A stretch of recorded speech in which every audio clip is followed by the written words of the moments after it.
या सगळ्या गदारोळानंतर आता गृहराज्यमंत्री योगेश कदमांनी सारवासारव केली. आमचं लाडक्या बहिणींचं सरकार असल्याचं योगेश कदम म्हणतात. माझ्या वक्तव्याचा विपर्यास केला गेल्याचं कदम म्हणाले. वक्तव्याचा विपर्यास करून राजकारण सुरू आहे हे दुर्दैवी असल्याचंही कदमांचं म्हणणं आहे. देखील ट्रोल होतात पार्लमेंटचं काय नेमकं सांगा. बघा,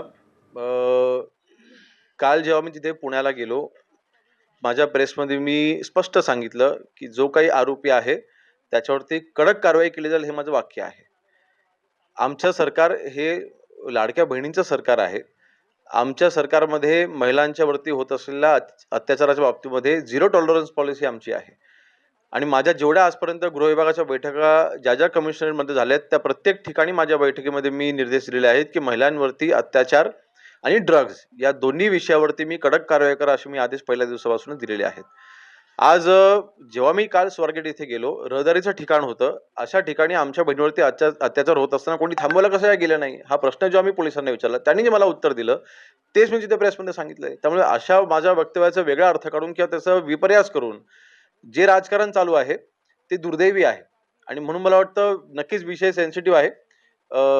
कदाचित ज्या फॅक्ट्स तिथे सगळ्याच ठेवल्या गेल्या, कदाचित वेळेचं बंधन पाडून कदाचित मी ते टाळू शकलो असतो. परंतु माझ्या वक्तव्याचा जो विपर्यास केला गेलाय आणि त्याचं राजकारण जे चालू आहे ते दुर्दैवी आहे.